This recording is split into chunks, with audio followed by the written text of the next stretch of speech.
into the fire, but it's no use, 'cause you can't stop it from shining through. It's true, baby, let the light shine through. If you believe it's true, baby, won't you let the light shine through for you, for you, for you, for you, for you, for you, for you,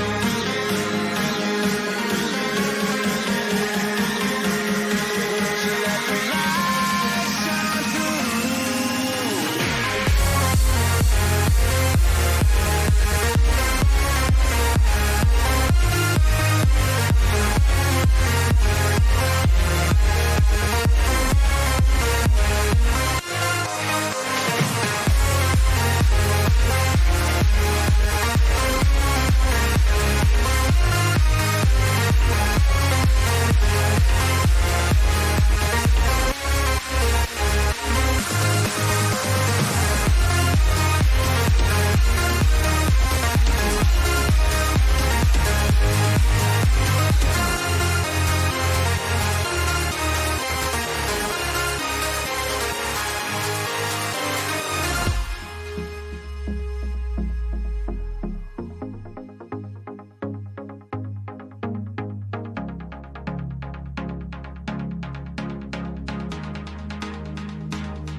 In the sky, gazing far into the night, I raise my hand to the fire, but it's no use, 'cause you can't stop it from shining through.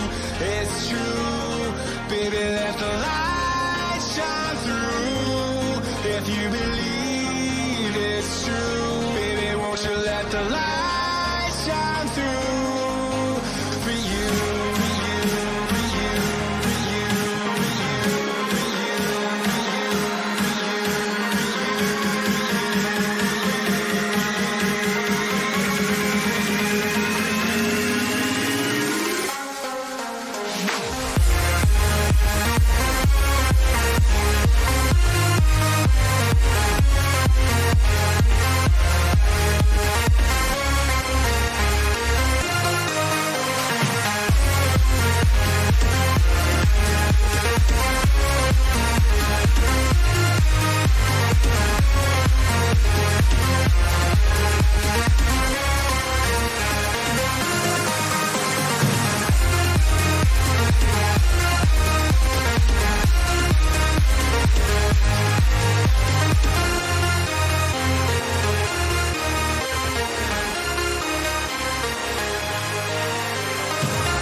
Over the edge, feel like I'm floating through the air. The pain I felt is paid for, all is said and done. Oh, I am restricted, fixed upon the web. I need to kick the habit that my mind is breathing in. Break out, I've got to see.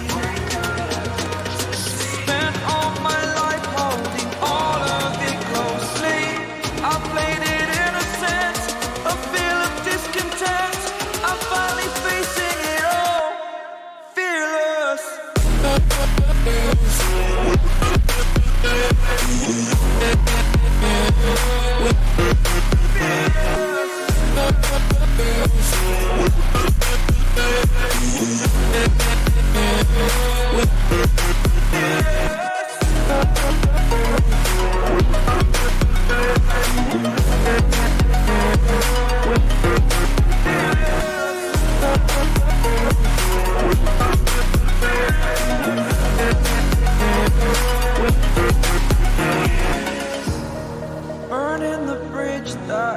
it's us. I'm here and I'm feeling fearless. Exaggerated, that's what you assume. The story's over now, I must conclude. I am conflicted, watching where I step still, hanging in the balance. Not the life I want to live, I want to take it all, standing tall. Fear I weighed the person you are. Oh, break out, I've got to see. Spent all my life holding all of it closely. I played it in a sense, a feel of discontent. I'm finally facing it all, fearless.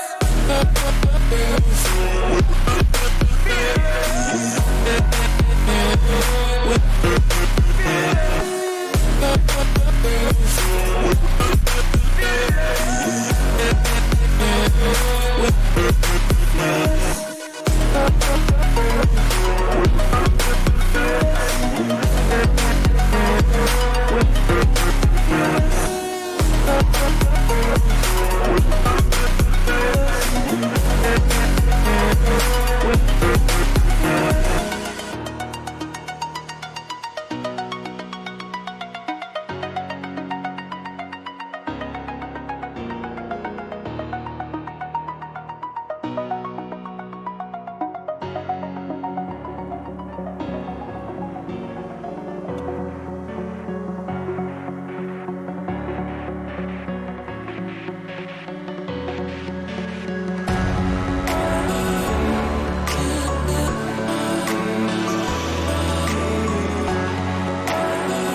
in the sky, gazing far into the night. I raise my hand to the fire, but it's no use, 'cause you can't stop it from shining through.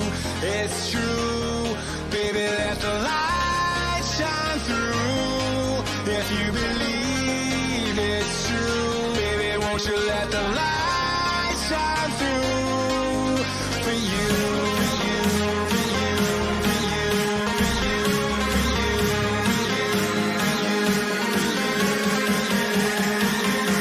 for you, won't you let the light shine through.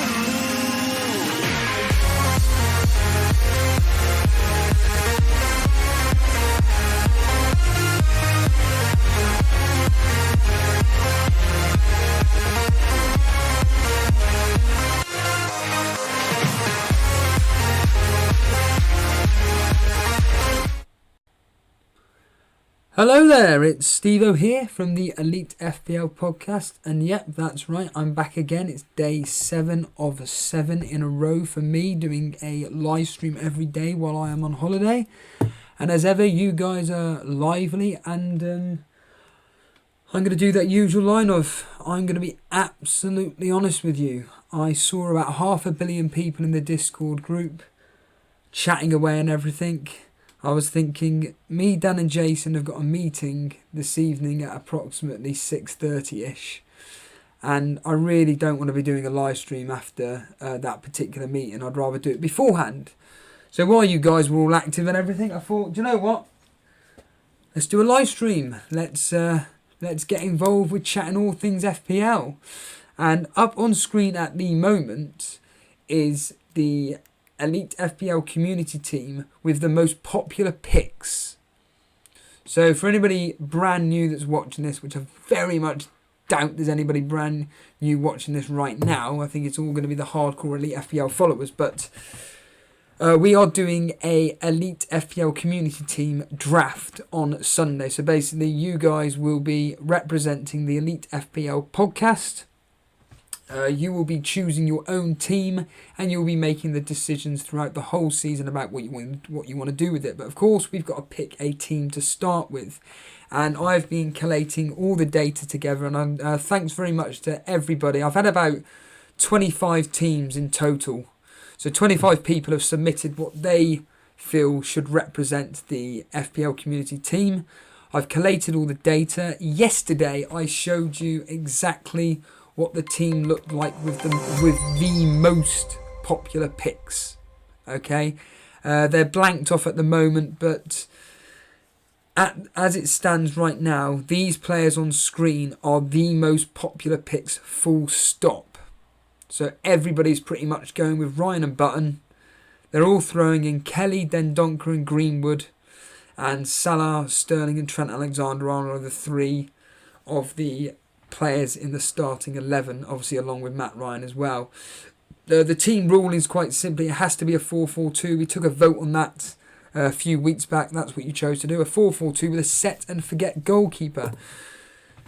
So yeah, so basically on Sunday, we are going to be doing a load of polls that Jason's going to be doing for you guys to vote in Discord, and then we can all have a discussion about the particular players that you guys want to be putting in this particular team.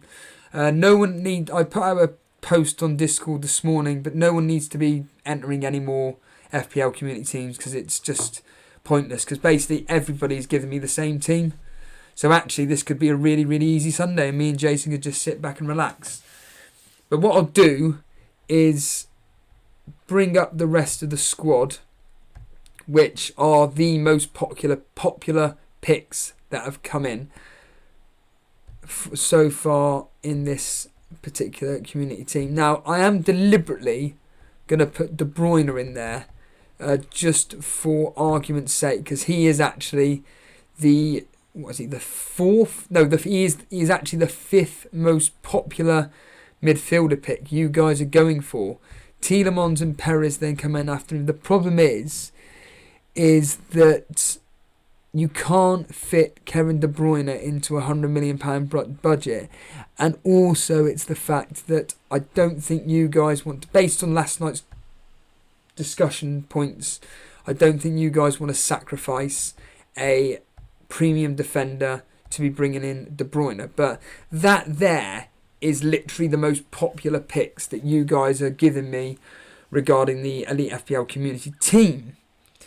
Last night was incredible. I did a 3 hour and 22 minute long video. It was a huge hit. It was a massive success. Number one, we had record figures for the amount of people tuning in live. We had record amount of views within the space of, I think it was like 6 hours or so. I woke up at 4 o'clock this morning. I woke up and I went to rewatch the stream and I'm like, wow, that many views already.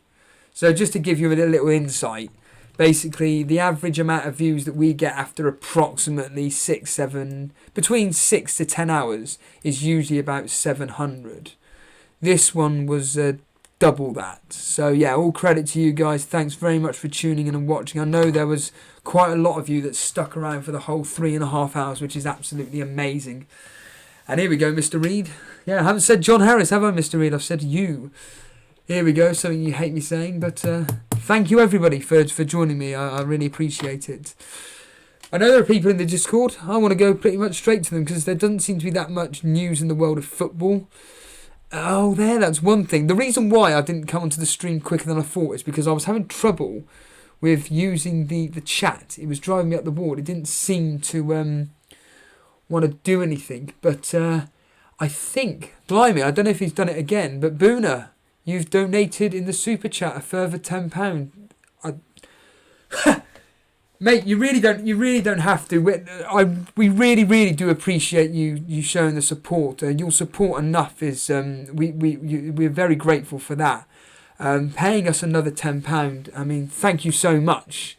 But you really don't have to. But if you feel the need, thank you. So if anybody wants to give your appreciation to Boona donating some money, there he is. I know his chat. I know he said that he may not be able to stay for long, but. Yeah, let's just quickly give a credit out to the people that are tuning in. It's DC, welcome. Cameron Rawcliffe, aka FPL Kid. Squally D, I don't recognise the name. I apologise if you're coming in every single day, but I don't recognise the name, but thank you. Welcome to the stream. Anurag, I'm sure you're the guy that's been posting 500 million rate my teams in the Discord. I wouldn't mind. I know you're in the Discord now, and I actually don't really want to rate your team, but what I want to do is talk to you about why you're making so many drafts. I find it absolutely fascinating. One Rovers Vlogs, welcome to the stream. Nuno Santo, welcome. Resi Dezel, FPL Boona, like we mentioned there. Who else is there? Afternoon to Nuno Santo, yep. Who else is in here? Carl Kirsten, welcome to the stream. Millie, welcome to the stream, everybody. There was one here, X-Beast Gulper. Welcome. And yeah, I think what I'm going to do is Ryan Malone. Hello there. I haven't seen you around for a while. I could be completely wrong, but welcome to the stream. Andrew Flood. Nice one, dude. Brew. I'm going to go straight to callers, and I'm going to go to FPL Defender because I know for a fact that he has posted the team. But if anybody does want to come onto the live stream, basically you need to be part of the Discord group. That's the easy bit. Go into the waiting room, and I'm sure that there will be somebody there that can help you work out how to come onto the live stream. You need to unmute your mic, make sure the stream is turned off / turned down, put to silent, whatever. Also, please can you make sure that if you are coming on the show, I'm not going to say do not swear, Vince Chapman, so... But yeah, please don't swear. But no, please can you put your Rate My Team up now so I don't have to faff about looking for it up and down, up and down, up and down. But I know for fact that FPL Defender is in the waiting room. And basically, I'm going to bring him on because his Rate My Team is in front of me. But as ever, I'm going to be talking about the Elite FPL community team to start with. But... FPL Defender, get ready. We're going to bring you live on air in a few seconds. I just need to stick my headphones in. Jason forgets to unmute his mic, which is probably the most important thing. I forget to put my headphones in. But yeah, so let's get FPL Defender on. A 3, a 2. FPL Defender from Sweden. You are live on Elite FPL podcast. Nearly, Jason. Welcome. Thank you. Hello, Welcome. Stevie. So, yeah, I'll just ask you the quick questions straight away. What are you thinking of that Elite FPL team so far? I think it's really good. Really good. Really safe. Really good picks. Do you think that's pretty much what it's going to end up being? Yeah. Good. Excellent. I mean, in your opinion of that specific team, is there anybody where you think, oh, wow, me personally, I think Wesley. Yeah, Wesley is really nice. And I also like the double defense. Liverpool. Well, that links us beautifully into your team because, surprise, surprise, you have gone with that. Here we go, everybody. The triple, we'll get his team up now. Triple Liverpool defence. Defender. We were obviously speaking about your team the other day, the fact that you were going with a 4-3-3. You've changed it to a 3-5-2. You're still sticking with triple Liverpool defence. You're still sticking with that triple Liverpool Man City midfield. What's made you change to a 3-5-2 though? Because I've changed some players. I have taken away, I think it was Walker or Laporte because on my defense. So I only have Liverpool now, and I wanted to have what do I have? What do I want to have cover for? I will have Bournemouth because they can score against any team, I think, and they can score a lot of goals and points. And then I have Leicester, who can score against anyone also. And I have City and Liverpool.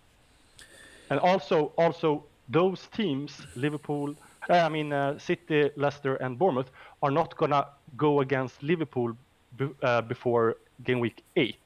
So I don't have like the double standard. I have attack and defense going each other. One question that I've been asking quite a lot recently is, are you not concerned about Liverpool's pre-season conceding quite a lot of goals? I actually like it.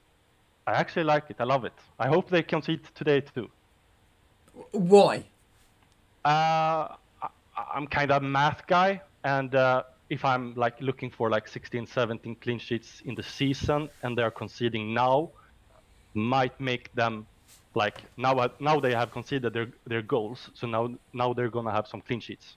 Like it will like time it. So you've jumped on straight away to the Dean Henderson of Sheffield United bandwagon, so to speak. What's made you go with Dean Henderson despite Sheffield United's really, well, let's be honest here, bad fixtures? Well, I want to have a 4.5, so I have been thinking about Ryan, of course, and I have Pope, but I don't know about Pope. I don't know if he's gonna play or anything. And then when I heard Henderson was coming, I know they're like some Sheffield United, but I think that he will get a lot of save points, and I think that they have a better defense than the other upcoming teams. So it's more like a punt at 4.5, but I think he's better than Pope and Ryan there right now, I think. You're not concerned about the fixtures though? No. It's more, I don't care really about the goalkeeper. Of course I can change it to Ryan or Pope, but okay, I might change him. So he isn't set yet. I suppose the good thing for you is that I'm sure it was Booner that said something about the fact that Dean Henderson had such a high percentage of saves in the championship. Is that right? Yeah. So you're pretty confident that Dean Henderson will serve you pretty well. Do you think that Dean Henderson could be the Fabianski of the FPL team, the FPL season next year, just constantly bringing in those bonus points because of the saves? Yeah, I hope so. I think at least he will do better than Ryan, I think. So, yeah. I mean, those specific fixtures between game week 4 and 13 are quite extraordinary. We're talking Chelsea away, Everton away, Liverpool at home, Arsenal at home, Tottenham away, Man U at home. I mean, are you going to be having Dean Henderson as almost a set and forget goalkeeper? Yeah, exactly. I'm gonna have him the whole season. So You're planning on having Dean Henderson for the whole season. That's extraordinary. That's yeah, I know that when he's going against Manchester United, I think he can't play. So there might be a problem there, but I will see, because I'm trying to make a wild card in game week 11 or 12. So.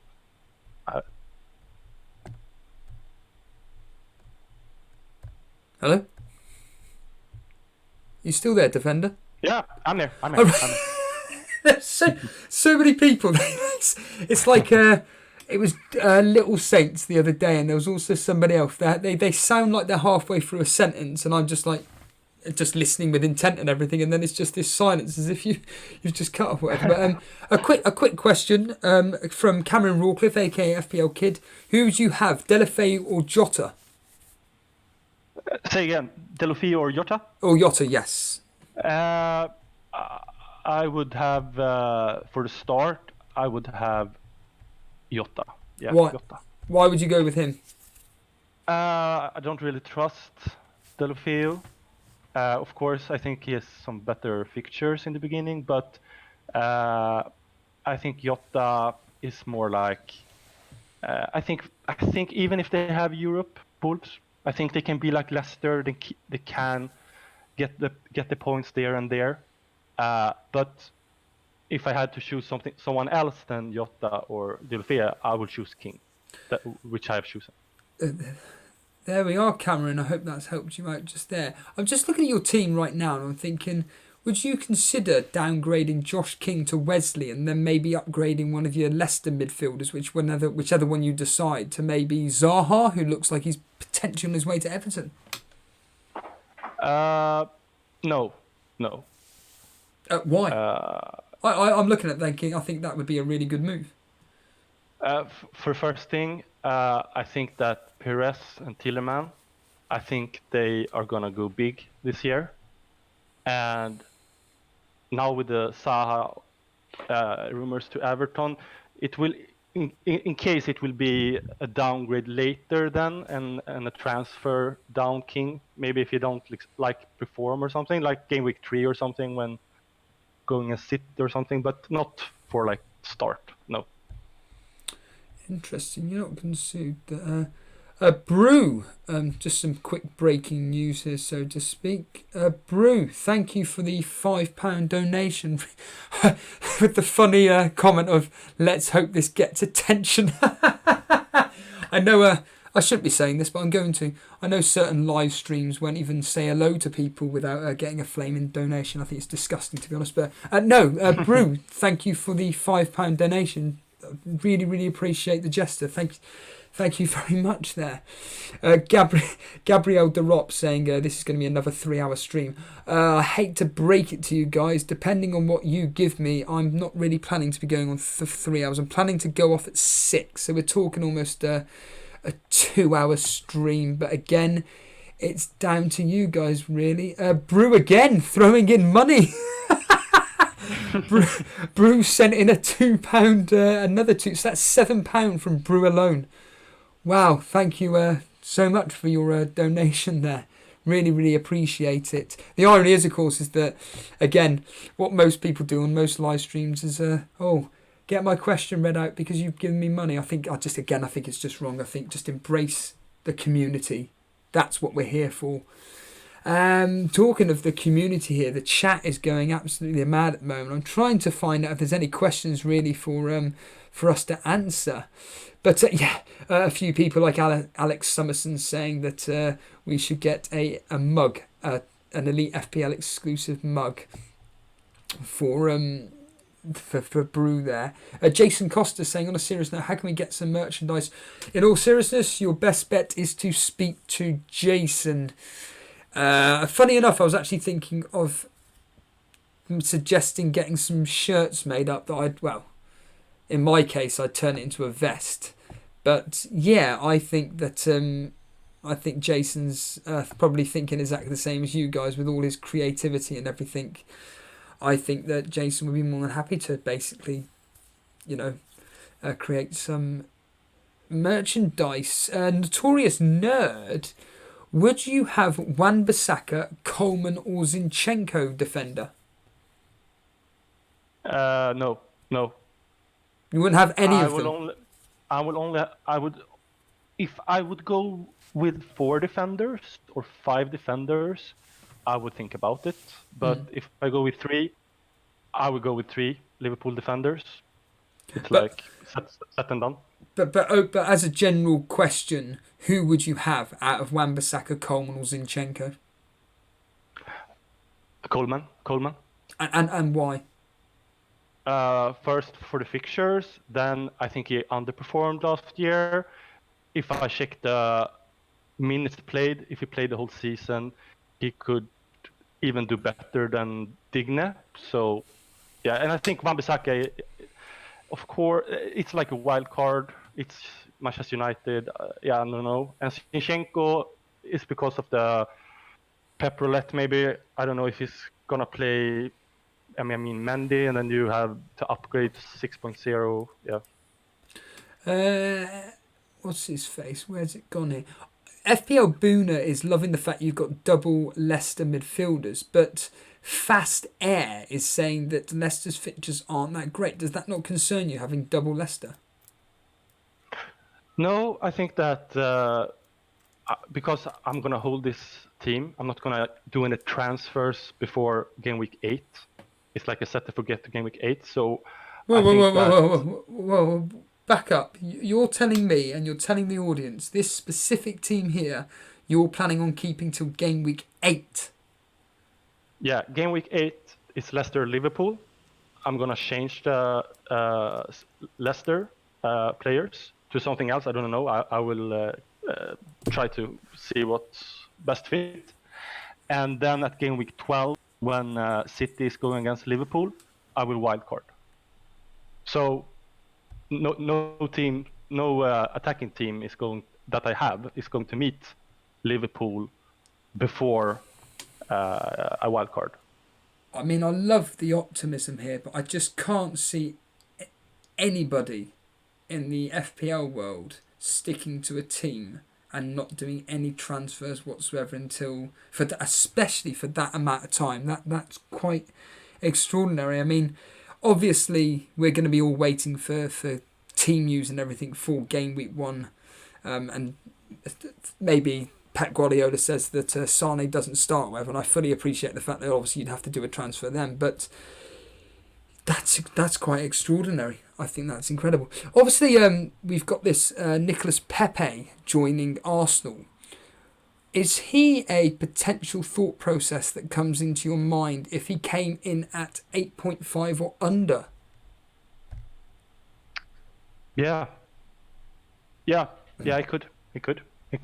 It could be a cheaper option to get into Arsenal if I want to get into Arsenal. So it's a wait and see. If they start to doing good, yeah. Do you think that it's a good signing for Arsenal? So I looked at his basic goals yesterday and I found out he scored 35 goals in 75 appearances. I think that's absolutely fantastic. Yeah, it's kind of funny that they're signing attacking assets when they should sign something at the back. I think they have attacking threat with Lacazette and Aubameyang. So for me, I would have taken a defensive transfer, but it could work out to get them like top 6, top 5, and then next year get the defense. Brilliant. That's awesome. Defender, have you got any more thoughts before we let you go off into the sunset, so to speak? No, I just want to say that after your marathon yesterday, really good work, and that you're like on YouTube, because everyone is watching like 2 hours. The algorithm is putting your video at the top if someone is searching FPL, so it's really nice. That's really nice to hear. And at the end of the day, I always say it's got nothing. Here we go, Mr. Reed. It's got nothing to do with me. It's got nothing to do with Jason. It's got nothing to do with Dan. It's the fact that you guys tune in and watch us. It's as simple as it gets. It's why we do it, to be honest. It's like why I'm doing it now. It's why do I want to spend all this time in front of a laptop, typing away and everything, or doing it on my phone or whatnot, when I can just do it live with you guys. Do you know what I mean? I think it's just more, it's more enjoyable, so to speak, and Yeah. I think you get the best out of it. Defender, thank you so much for joining me for the past 20 minutes or so. Really appreciate it. Thank you. Thank you. And just to add, I cannot wait to get you on. I can't wait for you to be on game week 2, and you've already made your transfer out with the fact that Liverpool conceded 2 goals versus Norwich, as I think it was Tom FPL that said. But we shall see, my friend. Yeah, we shall see. Cheers, dude. Take it easy. Yeah, you too. There we are, FPL defender there with this, as I'll bring it up right now. Do you think FPL defender will have the cojones to go through with this team all the way through till game week 8? As I just said then, I very much doubt it, but could it work? Could it not? Who knows? Who knows? Anyhow, on to the next caller, and I want to bring on Anurab, because he was brand new to, I think he was brand new to the stream recently, and I find it quite extraordinary how many teams he's bringing up per se. And what I'm going to do specifically is I'm just going to bring up, I say his latest team. I'm going to have to scroll all the way down the bottom, and am I going to have to scroll all the way down the bottom to find this? Nope, that's AFP. So no, I don't actually have to scroll down to the bottom whatsoever. I was already on it. It's absolutely typical. So basically, Anurag was basically putting up quite a lot of teams, and I'm going to bring up pretty much the team in which was, I can't even remember which option he even put up, but let's just go to the original option, which is this one here, and we will bring Anurag on air right now. Anurag, you need to unmute your mic, and we will get you live on air right now. Anurag, you are live on Elite FPL. How can we help you, mate? Well, more to the point, I want to ask you a few questions. Hello. I was Good. watching your stream. Yeah, I was muting that, and now I'm back here. Mr. Drafter, so Yep. what is going on here? You are posting hundreds and hundreds of drafts. I just want to know the simple question as to why your thought process is coming up with so many different drafts. Maybe this community. I mean, before I had a bunch of other. I had more, and then with this, all the information through the whole community and the other people waiting at other teams, getting all the new information and stuff. That's basically the main reason why I have. So a team I've got up on. A team I've got up. It's the one it's the yeah. That's the one I'm rolling with potentially, but I have, as you can see, I put in the bottom 3 other options. Yeah, so for anybody listening on audio, we've got Kepa in goal, Alexander-Arnold, Van Dijk, Walker, Laporte, Sigurdsson, Richarlison, Salah, and Shelvey. Which It's a punt. that's more than a punt. I think that's a risky decision there. But and then Kane and King. So why Shelvey? I mean, the fixes are not that bad. Yeah, really that. But this is not my final team. I'm going with this team, but I'm from the more I've seen people rate my 4 different teams. I may actually go to my free one, but I actually have more than the 4-4-2 one that I made. Because I mean, people have, yeah. The fixer is okay. I mean, not the first one, but after Arsenal, they have decent fixer, and then they have bad fixer. You're breaking up a bit, but I'm gonna persist for just one more question here, which is, so of every single draft that you do, which are the mainstay players without question that stay in your team no matter what? Basically, from the looks of it, looks like TA, either Rob or Van Dijk, Laporte, Sterling, Salah, and Zaha, and then up front Kane and King. So they're the players that you specifically always choose no matter what. Yeah, those are consistent ones. Interesting. But obviously, because you do so many drafts, you're just trying to play around with various other different combinations. And you're basing that on the amount of information that you're receiving. Yeah, basing off of information here, and also my other two, which is my my FPL Facebook group and my WhatsApp. Wow. I'm in like 3 different communities, you can say. I get information all 3. Wow. Well, thank you for joining the show, Anurag. There we are. Anurag there, joining us in with his his very, very interesting thought process regarding picking teams, basically, and the fact that he's receiving so much information about which players to choose. And I think that's where we get caught in that rabbit hole. We receive we receive too much information, in fact, that we just almost seem to not know which players to get, because this person's saying go and get this defender, the other person's saying no, you should be getting this defender. You just go with who. This is why you should pick a team around specifically 6 or 7 players and then get the other options in around it. But what I'm going to do now is we'll bring in Keyboy. So Keyboy, we're going to bring you in on the Elite FPL podcast live stream. So Keyboy, you are live on air. We've got your team up on screen at the moment. It's a 3-4-3 formation. How are you? Yeah, not too bad, mate. Can you hear me? Yep, I can hear you loud and clear. So before I get on with your question, what are your thoughts on the fact that receiving too much information is just creating basically a brainstorm, so to speak, where you just don't know what you're doing? I mean, it kind of depends. I think it's a good thing and a bad thing. You're, at one hand, you're finding out a lot of information about specific players and their tendencies that you wouldn't have found out before. But on the other hand, obviously, it can be a bit overloading. You start to second guess yourself quite a lot. But I think overall, it's probably a good thing. Yeah, I mean, what are your thoughts on the Elite FPL community team that I've got up on screen at the moment? Pretty much template, would you say? Well, I mean, it's pretty much as you would expect the community team to look like. I think we pretty much agreed when we first started the idea of the community team that it was going to be a little bit templatey, but I don't think there's anything necessarily wrong with that. I think it still looks like a pretty solid team. It certainly looks a lot better than a lot of the drafts I've had over the past few weeks, so you can't really argue with that.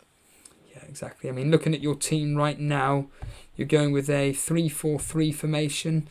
I'm liking the look of it. There's a couple of punts in there which really, really could pay off, and we'll let the people listening on audio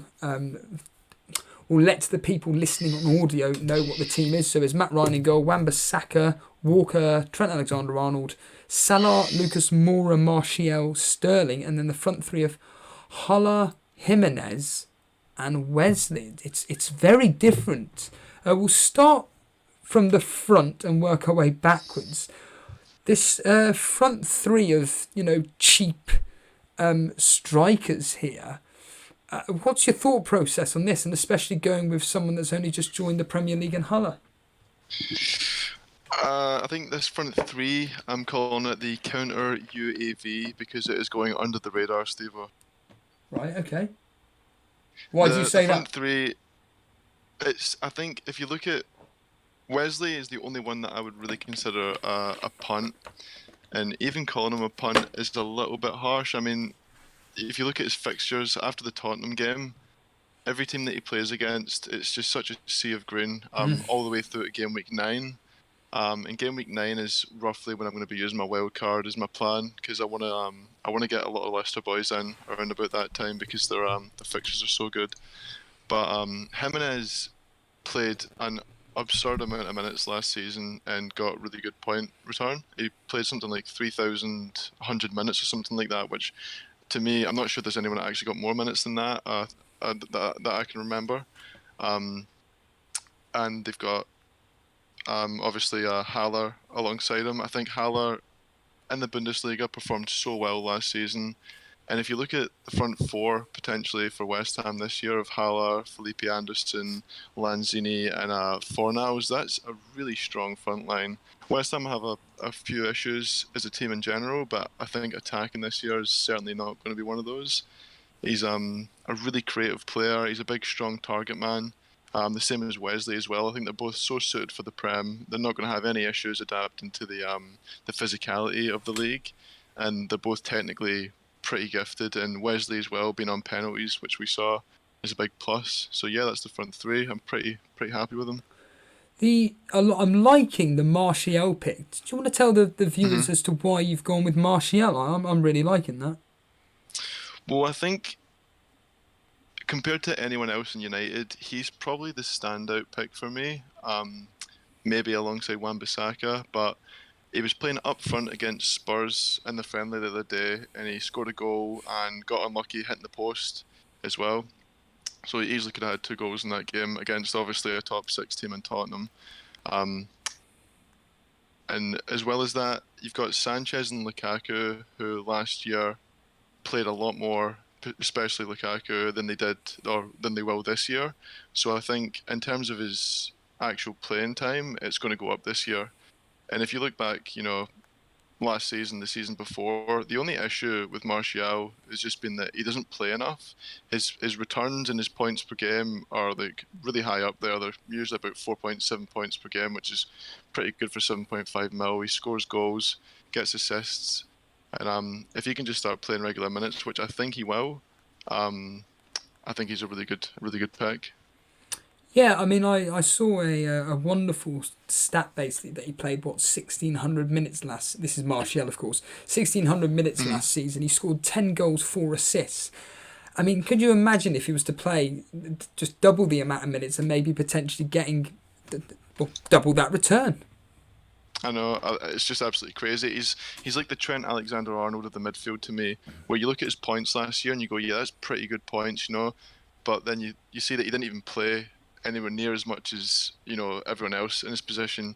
Obviously Alexander-Arnold was injured, so he missed out on points. So you look at the two of them, you think, wow, if they had full seasons of playing, they're really good prospects. Are you a United fan, or do you just have faith in United? No, I am absolutely not. No, I'm a Liverpool fan. I hate United. Well, that's interesting because obviously you've gone with Martial, as we just spoken on, and Wan-Bissaka. Are people like Jason maybe influencing your decision on the Wan-Bissaka pick because the fact that they're getting in Maguire and it looks like he's going to shore up their defence? Definitely, yeah. I don't think I'm going to go with Wan-Bissaka if Maguire doesn't come in. But the reason that I've went with him was because in pre-season he looks like he's going to be a bonus point machine. The amount of tackles he's putting in is brilliant. I don't think a lot of people are saying that, he plays at United now, so he's not going to put in as many tackles or whatever. I don't think that's necessarily true. United don't really have an out-and-out talented defensive midfielder, so I still think they're going to have a lot of defending to do this year. But most of all, he's shown a different aspect of his game in this pre-season. He looks really confident taking a man on and putting a ball in the box. I think he picked up an assist as well. He looks a lot better this year going forward than he did last year. But I originally had Digne in there. And for an extra 0.5 mil, I think all the Everton defensive options to me now are pretty much void. With Idrissa Gana Gueye going to PSG, the difference that's going to make to me is just crazy. He had, I think, over the last 4 years, I think is the statistic, don't hold me to it, he's had more tackles than anyone else over the course of the last 4 years.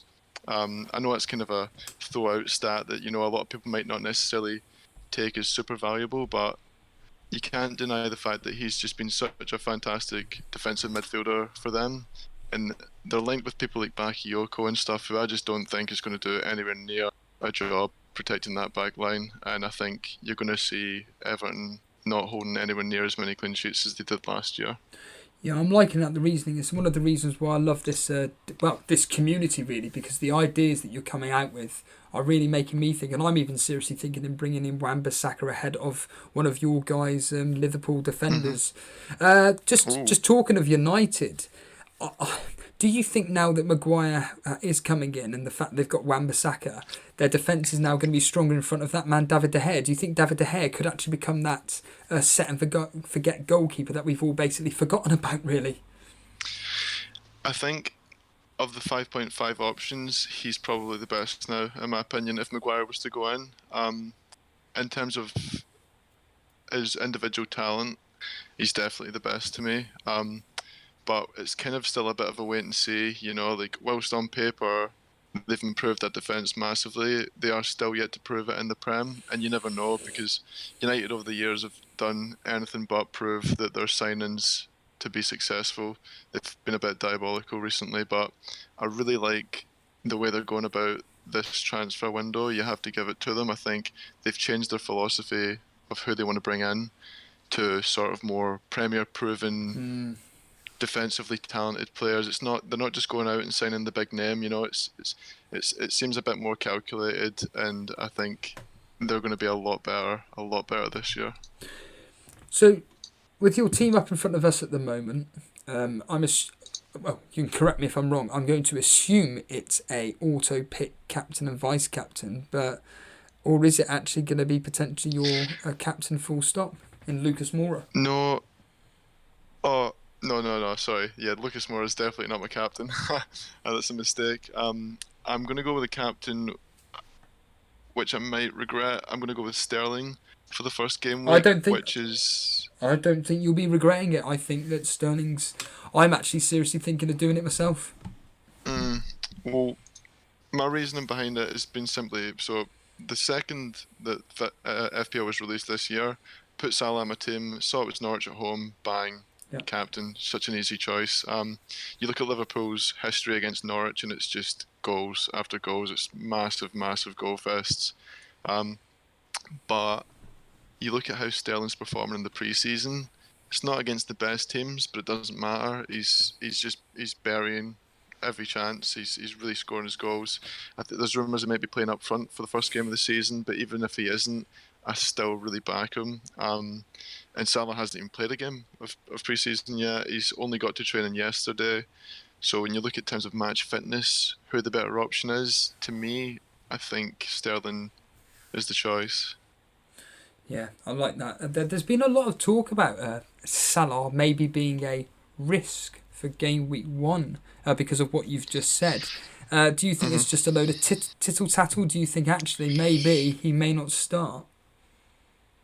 I think I'd say I'm 99% confident that he'll start because the problem with Liverpool at the moment is that they don't have enough depth on the wing. So we're pretty confident that Mane's not going to start, given the fact that he had a really late run in AFCON, and Salah got knocked out a lot earlier than him, so he's had more time to rest. He hasn't been playing as long. So one of them has to be rested, and the one that makes sense to rest would be Mane.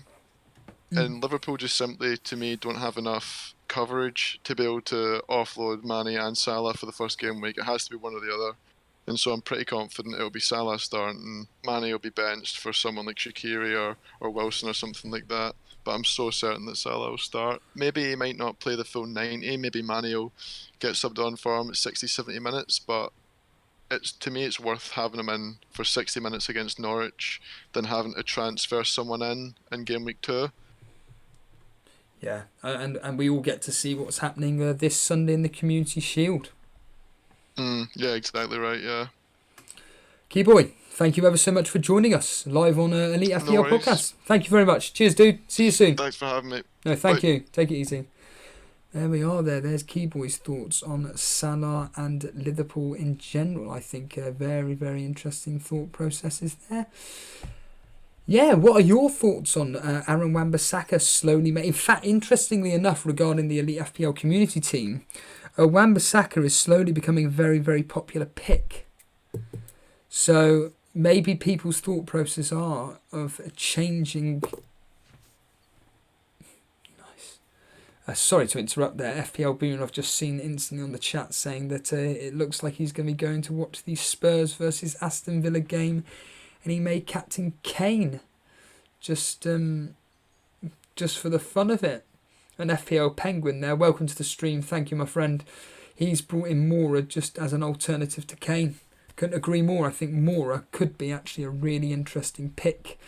Could easily, we all know what he could do, what he did last season. Could easily match what Kane does. And as I've stated all along, I think that Villa will quite easily win. Spurs will quite easily beat Villa 2-3-0. But AAP, we're going to bring your team live up on air in a second. You need to unmute your mic. I know you've been in the waiting room for a while, and we will bring you live on air. Just make sure the stream is turned off, or turn the sound down at least. So AAP, we'll bring you live on air. AAP, welcome to the Elite FPL podcast, my friend. Now he's gone again. Is he going to come on? Come on, AAP. You've been waiting long enough. AAP, you're live on Elite FPL podcast. No, he's not going to go on. So what we'll do instead is we'll bring on Stein. Stein, a regular viewer.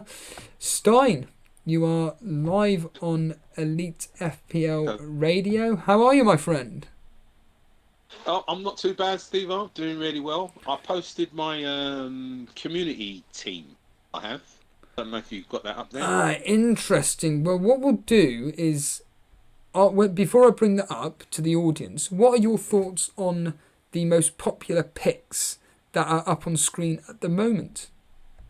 My thoughts on the most popular picks. Well, it was you who convinced me to go with Salah. I have to admit that, and I always will. It's got my personal choice in there of De Bruyne, so I'm happy with that. Sterling, from what I've been hearing in Discord, I'm worried that I don't have Sterling in my main team. However, it's a good pick. I don't think anyone can answer with that. Wilson is in my personal 4-4-2 for the community. I have Alexander. I'm not sure about the expensive defenders in Digny and Laporte. And that now, I know this is controversial, but my view is this: if a team is going to concede just one goal, I'd rather the defender be 5.5 than 7 million, because it's just going to be a lot more personal pain. In my view. Well, I don't know how long you've been with the stream for, but basically what I'm doing right now is I'll show you the players which are absolutely definitely going to be in this team no matter what, and it won't surprise you who they are. It is basically Greenwood, Dendoncker, Sterling, Salah, Alexander-Arnold, Kelly, Ryan and Button. They are quite literally every single draft that has been sent in to represent what you guys feel should be the Elite FPL community team. They are pretty much the 8 players which you guys want. So what's going to happen on Sunday is that then we will take votes on the other popular players as to who you want to bring in to fit into that £100 million budget. But you sent in your own one. I've stopped taking down data now, but I'm still going to look at it. Because it's just interesting to see what you've done. So this is what you think the Elite FPL community team should be. And it's funny enough, Matt Ryan in goal, Zinchenko, Alexander-Arnold, Wan-Bissaka and Zuma, Sterling, Perez, Salah, Martial. We were just talking about Martial then. Vardy and Wilson. I mean, pretty much all set as you'd expect. But Kurt Zuma, that's an interesting pick, Stein. Yes, and I've got a theory behind this, and I think he will play for Chelsea if he stays at Chelsea. Simply because when you look at their back four that are available, he's got, besides him and Alonso, there's not much Premiership experience in there. I don't know if Victor Moses is still there, but I certainly haven't seen him in any Chelsea games. However, if he doesn't play there, he may well go back to Everton. Because Everton are, I think, short of a certain back or two. So either way, I think he starts the season for Chelsea or Everton. Yeah, I mean, we've been discussing Wan-Bissaka. Are you actually confident that Wan-Bissaka will do well for United? And not only that, but the fact that Maguire's turned up, does it make David De Gea a better option? I think if Harry Maguire turns up, I think the whole back four becomes a better defence completely. The thing about Harry Maguire, I'm not sure that anyone's noticed it, but he's actually a leader. If you watch him in Leicester's defence, he's the guy that commands the players around him. And I can't see him taking a different attitude once he gets to Manchester United. It's his nature. So I think it improves the defence completely. Yeah, there are reports apparently coming out that he's very unhappy with the way everything's going at the moment. He just wants to get this deal over the line as quickly as possible. So it does seem that he really does want to join you guys. And, well, like I said, it will certainly help improve your defence and everything. Yeah, do you mind just staying on the line for a bit? No, sure, certainly. So what I'm going to do is I'm going to go for the chat quickly, and let's just find out if there are what the chat are talking about and see if there's any questions for myself and Stein to answer. Well, basically Stein to answer and me just to read them out. But surprise, surprise, as ever, technology doesn't want to do anything. Really? Slightly slow, but never mind. I'll So- tell you what, Steve, I was just thinking that if like you say, Harry Maguire does actually go to Manchester United, I'm wondering what happens to the rest of their defenders, because they've got quite a few. Do you think one of them might end up at loan at one of the newly promoted teams?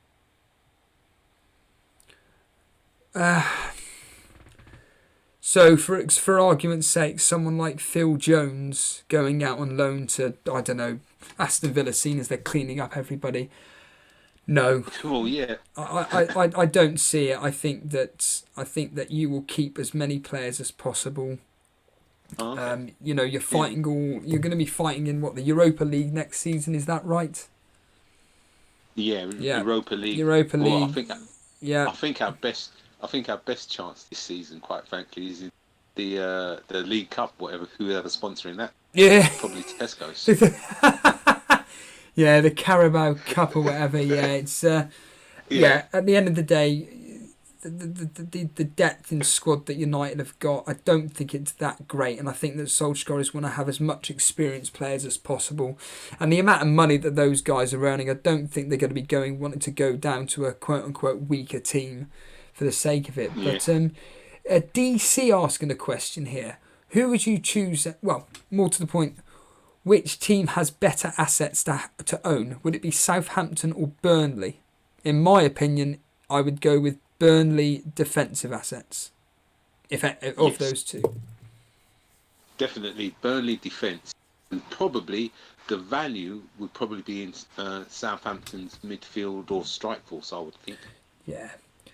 Einar asking a question here regarding Pepe virtually signing for Arsenal. What do you think a fair price will? What price do you think it will be in the FPL game? Well, here's the thing. If Martial and... Remember, Manchester United just finished behind Arsenal, and I think it was only by a point or two. So if Martial and Pogba are around 7.5, 5, we've got Aubameyang at 11, Lacazette at 9.5. He's got to be... And if Vardy's worth 9 million, it depends, because we don't know if he's coming in as a midfielder or if he's coming in as a striker. I think if he comes in at a striker, he's going to be 8.5. I think if he comes in as a midfielder, he could be as low as 8 million, maybe 7.5. What are your thoughts on this Ceballos that Arsenal have got? Do you know, I've been listening to Boona, and quite frankly, I'm totally convinced on the fella. I've watched his highlights reel on YouTube, and now I'm thinking of my set and forget team that I had probably 10 days ago. I haven't touched it, but with Harry Maguire going to Manchester United, I'm thinking of removing Coleman for Wan-Bissaka, and also I'm thinking if I put Ceballos, is that how you pronounce it? Ceballos, in yeah. my Ceballos, yeah. If I put him in my team, it frees up so much more funds to move around the team. So yeah, I'm convinced, but I haven't changed it yet. Squally D was asking about not seeing many people owning Ericsson this season in their FPL teams. I mean, for me, I think it's just the fact that Lucas Moura offers just for the opening couple of games, offers a bit more better value. The fact that Kane's coming at 11 million, plus the fact there's a lot more better options at 9.5 or above. But what are your thoughts on Ericsson at 9.5, and are we overlooking at him? I think Ericsson's a good choice. However, it's his pricing. I think that has stopped people from getting it. However, you never know, because I've been thinking I believe Moura's going to stay in the team, and I think Son is going to be the one who probably is going to sit on the bench first part of the season. How that goes further on, I don't know. But in regards to Ericsson, here's the thing: he's back on free kicks because there's no Trippier. So there could be quite a bit of value in him. However, I just believe he's a little bit too expensive to start the season with. But that's just my opinion. I don't know why. We've got Dino Bino. He's just mentioned that he's just sitting watching the stream, but if he wants me to come on air, he can come on air. Well, I'm going to bring you live on air, Dino Bino. So if you unmute your mic, like you've already mentioned, you can join myself and Stein to discuss your team. So Dino, you're live on Elite FPL podcast, my friend. Welcome. Hello. Hello there. How are you? Yeah, not too bad. Not too bad. Good. I was just saying in the waiting area, my team's been driving me crazy all day, but apart from that, yeah, not too bad. Yeah, not too shabby. Yeah. Why is it driving you mad? Well, at first I was thinking about dropping Sterling and putting De Bruyne in and going premium up top. And then I thought, I just decided, everyone's saying about Sterling in the chat and Discord all day, and I just think I'll be an idiot to not have him in my team, if I'm honest. Stein, there's been a lot of teams that I'm seeing now with a 3-man defence, and Dino here has a 3-man defence. Do you think now that the 4-man and maybe 5-man defence is now falling out of favour with a lot of FPL managers? Yeah, because, I mean, look, we all know it just takes one goal and it can ruin your whole defence, whether you've got 3, 4 or 5. So, sticking with 3 or 4, I think it kind of reduces that factor that you're going to, you may have a goal scored again. Having 5 midfielders increases the chance of you having an assist or a goal. So, for me, I think a 5-man midfield is the way to go, and not a 5-man defence. Couldn't agree more with you there. So Dino's team is a very, very interesting one here. So we'll read it out for people listening on audio. It's Schmeichel in goals, Zinchenko, Wan-Bissaka, Van Dijk, De Bruyne, Ceballos, Fraser, Salah, Sterling, Wilson and Wesley.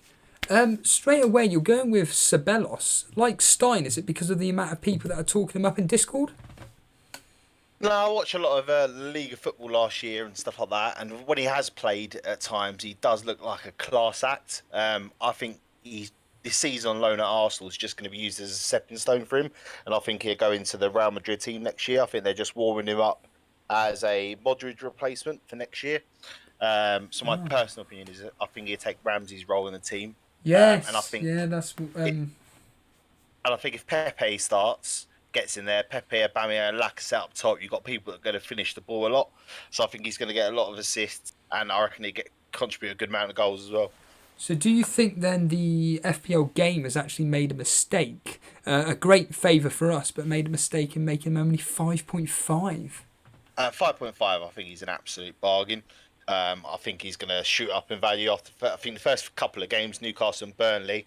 So I'm going to check obviously next couple of pre-season games. Hopefully he gets some more minutes. I think he played 20 minutes the other day. I think that'd be a good indication if he starts. Wesley, I've just joined the bandwagon, if I'm honest. I saw everyone else hyping about him. I watched a few clips on YouTube, but I'm thinking about Keane as well, who's just joined Everton. I think he's going to be a great asset as well. Who's that? Sorry, Mauricio Keane, is it? Who's just joined Everton? Yeah, the soon to be the ex-18-year-old Juventus player. Yeah, he came on last season, was his breakthrough season really. Played a lot of sub appearances, had a few games in the Champions League as well. which when then everyone started to take notice of him and basically got himself into the first team starting lineup. I think it's you. Is it you, Vane, he played for? Which position does he play? I think he played a lot last year. I think it was the attacking midfield left, and then cutting That's inside behind Ronaldo. That's where he yeah, played a lot when he come into the team. yeah. When they played with the three up front, he was wide left. Yeah, wide right. Sorry, wide right. Right. Fair enough. Yeah. Yeah, Moise. Yeah, you are right, Stein. He played for Juventus. Moise Keane. Everton closing in on a deal for the Juventus and Italy striker. You think he's going to play for Everton? Yeah, I think he's a dead set starter. Yeah? I think that would be my only reason I would may take De Bruyne out my team and put Siggy back in, because I think this guy, I honestly think he's going to score a lot of goals. 18. Fraser and Wilson are going to be out my team after game week 2 and bring Haller in. So I've got more transfers set up how I think it's going to go, but it depends obviously on first couple of games, I guess. Another Haller fan here. Tell us the reasonings as to why. Again, a very good player. Brings a lot of people into play. I think with West Ham's players next year, Felipe Anderson, they've got a lot more attacking ability in there than they've had for many years. I think they're going to be a really good counter-attacking side. I think they score a lot of goals, but concede a lot of goals, in my personal opinion, with the players they've brought in. So I think Haller is going to be great at holding up the ball and bringing Anderson that into play. Yarmolenko as well, I think, is going to be a great asset for West Ham this year. So I think he's just going to add something different that West Ham have not had for a long time. And I think with their fixtures after game week 2, I think they've got 4 or 5 good fixtures before they've got a top 4 side as well. Do you actually... Spot on there, you are. How much... He's absolutely spot. Sorry, go ahead. No, I was just going to say then, with this Moose Keane, how much then, Moose Keane, how much do you think then FPL should price him up, and how much do you think they'll price him up at? Stein. I think the... Oh, sorry, go on. I think he's going to be coming in at around about 7, because whereas Haller, we think Haller's overpriced at 7.5. Good player, but we think he should have came in at 7, or the community, I should say. I think that also. So my guess is this guy, because he's so young, but he's come from Juve. So I think he may be cheap. He may be 6.5, because I don't see how he's going to outprice Jota. So yeah, I think he's going to be in at around about 6.5. I mean, if you got Calvert Llewellyn at 6.5, how do you bring in an 18-year-old? Who knows? He's played Champions League, so if he's 7 million, I don't think we. I mean, Dino Ceballos coming at 5.5. Keane maybe even cheaper than that. What do you think? No, I think he'll come in at... I've got 7 million in my mind that I think he'll come in out. Wow. I'm hoping 6.5, but I think he'll come in at 7 million. That's what I think he'll come out. If you look at Everton's price point of their players, I think Haller only come in at 7.5 because of Felipe Anderson and stuff like that. I think that's why he come in a bit higher. I think Keane didn't play as much as Haller last year in terms of fixtures and over a whole season. He was a bit in and out. So I think for that reason, he'll probably come in at hopefully 6.5, but I reckon 7 million. Wow. Yeah, I think so as well. That seems a fair price for him as well, to be honest. So Dino, looking at your team here, I think it's a very, very good team. I think an excellent 3-5-2. Just one question, actually, I didn't even ask you. Schmeichel. Yeah, I think this year Leicester are going to keep a lot of the ball with Tielemans, Maddison, and Didi, who plays at defensive CDM. Who I wish, I'm a United fan, I wish we got him. I think rather than signing Maguire, we should have went for a Didi. I think he adds a different stature to a team. I think he's going to free up Tielemans and Maddison to just set up Vardy for goals left, right, and centre. If I'm honest, I just think he's going to be a great asset, and potentially I think they're going to keep a lot of clean sheets for that reason, because they're going to keep more of the ball up the top. So yeah, it's my opinion. I think he's just going to keep a few clean sheets this year. Wow. Just a quick question for yourself, Dino. Marlos is asking, and I think I know the answer to this, but who would you choose out of Wan-Bissaka or Digne? Wan-Bissaka. I think pure and simple. If I did have Digne in one of my first teams, but I think Gay coming out of Everton's team, I think it's going to make such a difference. Because let's be honest, Fabian Delph ain't an assist a Gay, is he? Let's be honest. I think he's a good squad player, but he isn't going to keep. I think defensively, he's not going to be as solid. And I think they're without Zuma as well. I don't think they'll keep as many clean sheets this year as they did before. Some breaking news. Tottenham are playing Real Madrid at the moment. It's 1-0 to Tottenham. It's that man, Harry Kane. Tottenham are basically playing virtually their full-strength team, barring a few players here or there, but certainly the front four, three of the front four of Eriksen, Son and Harry Kane are playing. Again, with Real Madrid, they're pretty much full strength, a bit like Tottenham as well. Straight away, everybody in chat's going on about Harry Kane and everything. Your thoughts on Harry Kane? We'll go with you, Stein, first. Well, you know, Harry Kane was undroppable from the start. And like I said, he's 1.5 million cheaper. He's had an injury-ravaged season, and if you score 17 goals in an injury-ravaged season, I hate to think what you do when you're fully fit for a whole season. So that's the main reason why Harry Kane had to be in my team. And I think maybe after the first 4 or 5 weeks, people are going to join the bandwagon. Certainly, if Harry Kane scores in August, I think everyone's on him. And I mean, what are your thoughts on Harry Kane?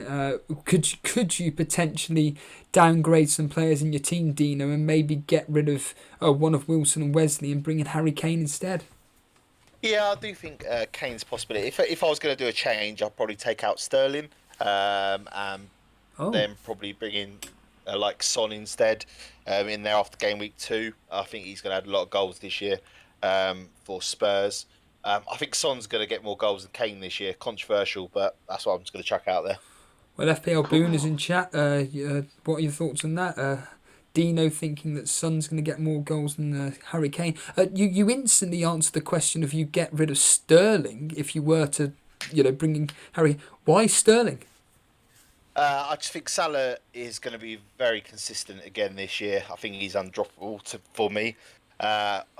With the way Sane's playing, I think Sterling could be a potential bit more rotation this year. And I think Gabriel Jesus is going to start a few more games. So I don't think Sterling, even though in pre-season he's been starting up top, I think that's more because Gabriel Jesus and Aguero were in a Copa America, I think it was. I think they both played in. So I think they're just being rested. I think once they come in, one of those two start up top. I think Sterling's a potential rotation risk a bit more. I think they're going to go for more for the Champions League this year than they would do the Prem. So I think they're going to rest their star players maybe a bit more in the later stages of the season. I'll just keep you two on there for 2 seconds while I just want to rate this particular team. It's a regular viewer. It's a FPL Penguin. I don't normally do this, but I'm just going to do it out of respect to himself there. He's going with, well, this is interesting. This is very interesting. So, De Gea in goals, Zinchenko, Robertson, Alexander-Arnold, Sterling, Lucas Moura, Salah, Tielemans, and the front three of Che Adams, Billy Sharp and Wilson. I mean, the name that stands out straight away for me is De Gea. But what are your thoughts on this 3-4-3, Dino? I think 3-4-3 or 3-5-2 is the way to go, personally, myself. Yeah, I think Adams is definitely going to be a goal machine for Saints. I live in Southampton. There's a lot of hype around Adams, and in pre-season, I think he's already got 3 goals. I think he's got an assist as well already in pre-season. My only worry is I hope they sell one of their strikers, and he could be a potential person I'd bring in. Otherwise, I'm worried about rotation with Ings and Austin as well. I think they might change around a bit depending on tactics. But if they sold one of them, I think Che Adams is definitely a great asset. And your thoughts, Stein, on the David De Gea pick? Well, like I say, I'm convinced Man United's defence is going to be a lot better than they were last season, as it stands now with Wan-Bissaka. However, rumours are Harry Maguire's going. I mean, if Harry Maguire goes in there, I think you can choose any of the back line of Manchester United. They'll pick you up. Because I see clean sheets, loads and loads of clean sheets in Man United, because those two players will strengthen any Premiership. I mean, let's take for example, you took Robertson out of Liverpool. and put Wan-Bissaka, the assists might go, but the clean sheets may even go up. You know, All I- let's say you took Matip out of Liverpool and put Harry Maguire in. You know, I think the clean sheets will go up instantly. So But I based think- on that, sorry. go on. Sorry to interrupt. So, as a United fan, I do feel that even I think it improves our defence. I think if you look at all the teams that keep a lot of clean sheets, for me, we missed out on a signing in Dembele who's just Newson Dembele, or whatever his name is, who signed for Spurs. I think for a team to be solid, you've got to have a CDM that's going to cover a lot of ground and break up the play. I know Scott McTominay got on the Pez front cover. I don't know if that's a rubbish or not. It's a fake one, but That can't be true. yeah, exactly. But I don't think he's got at the level of I think Kante goes back to CDM this year. Going to be I think Chelsea keep more clean sheets than us. I think Tottenham keep more clean sheets than us, and the keep more clean sheets than us as well. I just can't see it. I don't think it makes a huge difference. I think it adds more of an attacking threat, if anything, to us with Maguire. I think Aaron Wan-Bissaka is definitely a great asset. Without again, attacking asset is going to be great, but I think we need a CDM for me if we're going to keep more clean sheets than we have over the last season. Well, talking of CDMs, I mean, you just mentioned Tottenham there. We were talking about Harry Kane. This Ndombele, do you actually think that actually makes Harry Kane, Son or Mora a more attractive option because they don't have to track back? They may not have to track back as much. I think that's why I think Son's going to get a lot more goals this year. I think a lot of his time last year, even scored a lot of goals and got a lot of assists. He was doing a lot of tracking back, for the team. I think the Dembele's just going to sit there and just free up. If they keep Eriksen, Dele Alli, that midfield three is arguably one of the best midfield three in the league for me. Up there with Leicester. I don't think Liverpool centre mid's that strong, but then you have to put City's in there as well. I think it's that good that they've definitely made an improvement on their team. I think you're right. I think you're absolutely right, Dino. You know, with like I said, 3-4-3, 3-5-2, I think is the way to go this season. As much as there's a lot of value in defence, only if they keep clean sheet. And I don't think they are, because I think everyone's midfield, just like you mentioned there, Tottenham's midfield, Arsenal just improved there. Man United are debating whether to improve theirs or not. I mean, they certainly improved their style, that's for sure. Like Liverpool, again, they don't necessarily have a midfield, but their front three kept pace with Man City squad.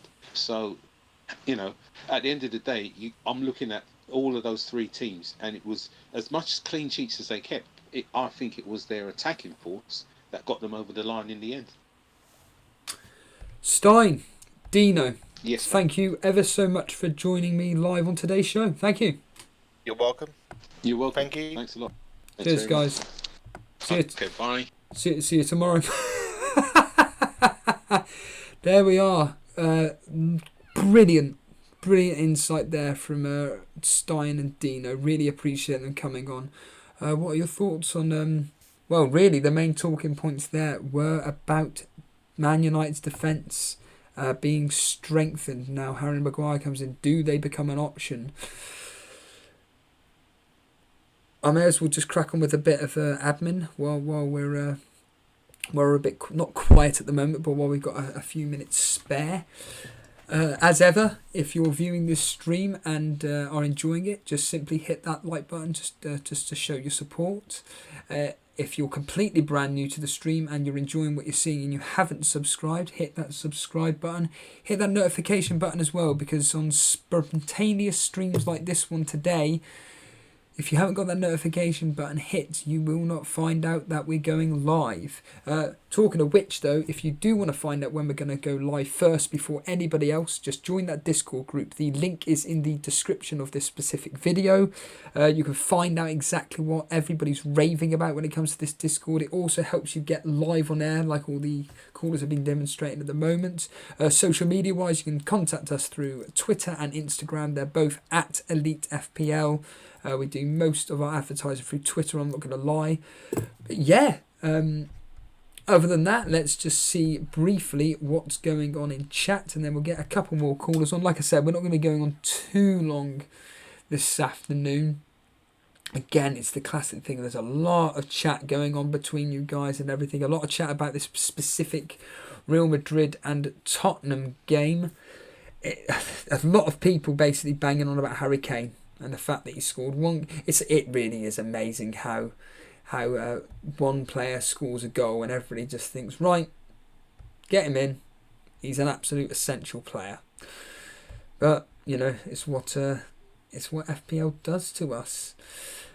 VAR, if you're willing to come live on air, all we need you to do is unmute your mic, make sure your headphones are turned on, and we can get you live on there on the Elite FPL podcast, because it'd be really nice to hear from a regular caller. You've undone all that.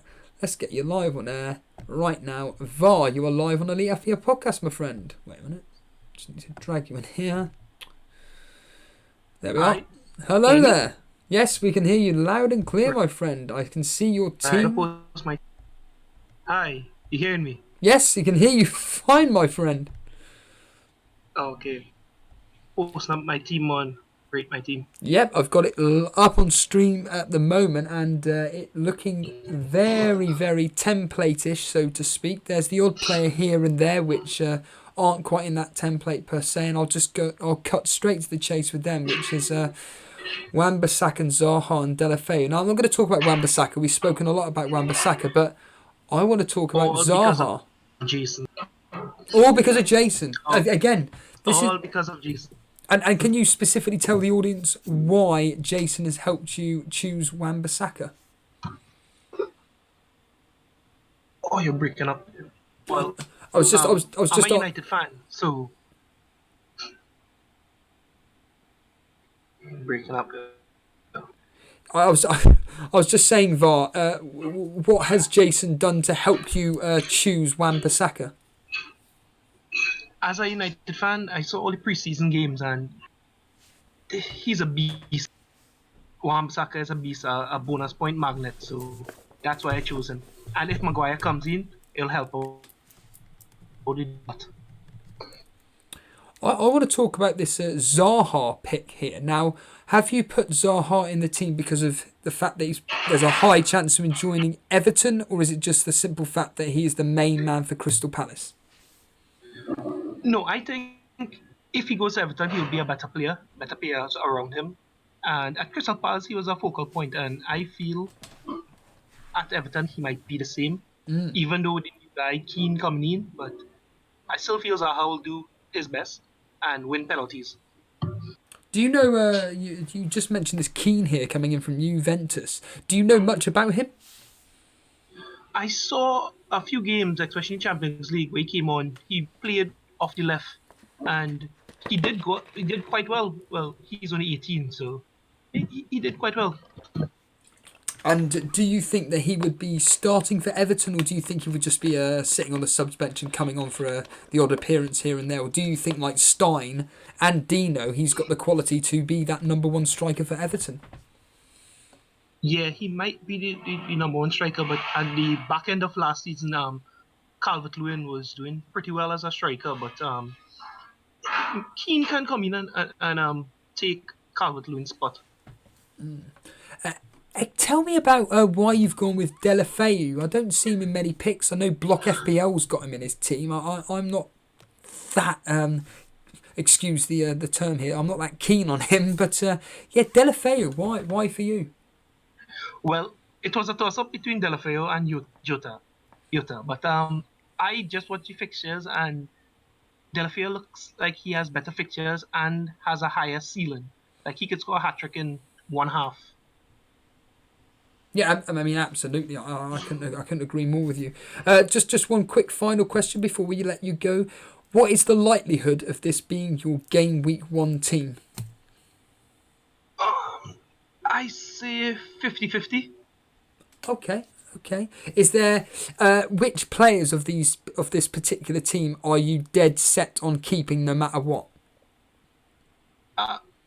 Salah, Sterling, I will say the E word, and Wilson. Maybe Fraser also. Oh, really? So only Salah, Fraser, Sterling and Wilson. The defence is actually a big question mark for you. Yes, right now that double Liverpool defense. I don't know if I'll go 1 or 2 and switch to maybe a 3-5-2. Okay, that's an interesting thought process. So, why are you being put off by double Liverpool defence? The preseason right now is not the best, and well, with Mane coming back late after the African Cup of Nations and Salah without much of a preseason, I don't know. I don't know how that will be. Very, very interesting. Yeah, because there's been a lot of people like yourself, including me, a bit concerned about Liverpool's defence. Again, it's only pre-season. There's not much you can read into it, but form and everything. I mean, we can only find out on the game on Sunday versus Man City. VAR, thank you for joining us. You've been a long-term listener, haven't you, of our show? Yeah, first time calling in. Yeah. How long have you been? Can you remember when you first ever started watching us? I think it was maybe about 6 months ago, 8 months ago. It was only about maybe 100, 200 subscribers at that time. And what keeps bringing you back? Because I know you're a regular viewer and everything, and you're always in the chat. And just tell the audience what you love so much about our show. I love the interactiveness of everybody, and the community is very helpful. Nobody talks down to anybody. Everybody is very helpful, and it's a very nice community. And I like to say shout out to Buna and Daily Lama. Very nice people. Yeah, they are fantastic. They really do help moderate the Discord group. And what are your thoughts on this this Discord group? Oh well, today was the first day I actually joined in the hangout. Oh really? And it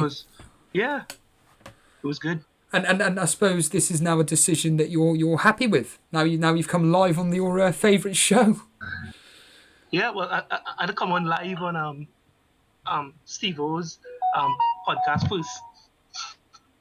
How what was I going to say? I'm detecting an accent. Where are you from? I'm from Trinidad and Tobago. Wow, all the way from there. That's amazing. Yep. That's absolutely. And what? How do you watch the show? What format is it? A laptop, a PC? Yeah, laptop and on YouTube. Found you all on YouTube and stuck ever since. That's brilliant. VAR, what I suggest you do is get in that Discord, start using it. It's like you just said. It's a great community, and they'll be able to help you with all your decision making. All right, cheers. No, thank you for your support. Thanks, really guys. appreciate it. Cheers, dude. There we are, long-term listener to the show in VAR. As Jason says, VARR.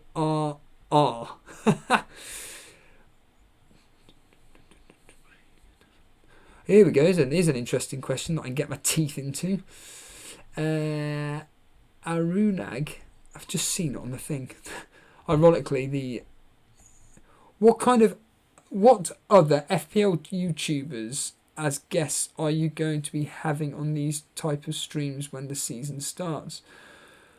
Well, it's more of a question of who's wanting to come on, really. I mean, at the end of the day, as I keep banging on about, we're three busy guys and everything. It's sending out the invitation and everything. It takes a lot of setting up. Another issue is trying to accommodate the three of our times together. You may be wondering, what do you mean the three of us? So for anybody, again, brand new watching this, it's usually myself, Dan and Jason that do these podcasts. And when the season kicks off, there will be a more structured format to what's going on next season, I can assure you.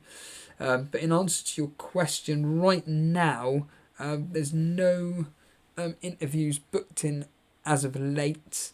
But certainly, if we do, you guys will be the first to know of any interviews that we've got coming up on this stream, so to speak, that you guys are so part of. Oh, there's a question there. Look, it looks serious because it started with my name. So who's asking me that question? Steve-O, would you ever meet the manager? Would you ever do a meet the manager to whoever wins the mini league month by month? Well, last year, we actually did do quite a lot of interviews with the managers of the Elite FPL mini league. the normal one. I don't know how long. I apologise if you've been watching us for quite literally months, but certainly last season we were doing a lot of interviews. The first one we did was with Jack Gleeson. This was in our early stages, and we were just blown away by the fact that we had somebody that was at the time 225th in the world. It was just phenomenal. And then we got him on a few more occasions after that because he was just doing so well. And then we had various other members of the community come on. We do, like I said, we do try our best to get people on, but unfortunately, due to the time schedules and everything, it unfortunately does become quite difficult. There is one individual, and I will shout them out, John Harris. We'd love to get John Harris on for an interview, but due to his work commitments, unfortunately, he is unable to join us for what I call an interview format based podcast, really. But we do want to we do like rewarding our FPL community. We had FPL Booner on recently. I think that was 2 or 3 weeks ago now. Another cracking interview with him, talking about, obviously, like I said, his history regarding fantasy football and everything, and what he's looking forward to, obviously, this season, and certainly all the chat about the way he sees the Elite FPL moving forward. That's always interesting, hearing your guys' thoughts on the how far forward we can take this specific podcast. That's always a interesting topic point. Just seen another question there about what players are going. Kieran H. What players do I think are going under the radar this year? I can't really say. I'm not going to go with players per se, but what I will mention are teams. I think, well, this is when it's going to say, I'm going to have to mention players, but Chelsea. Chelsea are a team which I think defensive-wise, people are overlooking. I think players like Azpilicueta, that's been such a consistent point scorer throughout the years, I think he's been overlooked. I think it's 6 million as a bargain. Again, I don't see. I understand why the Man United game is classed as hard, but I don't see it that being that difficult. It's from game week 3 really onwards where they've got as you can see up on screen now, a wonderful sea of green there. I think that, like I said, Chelsea players are being overlooked. I think the reason why they're being overlooked is because people are a bit concerned about, well, the fact that they don't know what team Lampard is going to choose. But I honestly think that he is going to stick with a Premier League, rock solid defence, tried and tested in David Luiz, Azpilicueta, Alonso, and probably Christensen, but he could be Zuma with how well he did last year. That's the point. We don't know who specifically is going to be partnering David Luiz, but certainly I think that Chelsea are being overlooked. I think also now Harry Maguire has gone to United. I don't know if we're overlooking them, but maybe Man U defensive assets, specifically David De Gea, for 5.5 for a player of his quality. I mean, it was Little Saints, FPL Little Saints, that brought up De Gea when Arsenal played Man United, and De Gea basically had about 300 saves in the match, and he got, like, the actual point scoring that he got was something ridiculous because of the amount of saves he made. And I think that actually maybe David De Gea as a player could be being overlooked. I mean, the question is, who would you rather have, David De Gea or Wan-Bissaka? Or would you double up? Maybe that is a bit too risky, doubling up on them two, but 5.5 for a top goalkeeper in David De Gea, I think maybe he's being overlooked. Any other teams that I personally think are being overlooked? No, not really. Maybe West Ham. I mean, what's his face? Pellegrini is an attacking manager. He's got some absolutely top-notch players in there which are very attack-minded. Felipe Anderson, Antonio. We've been talking about this Haller here.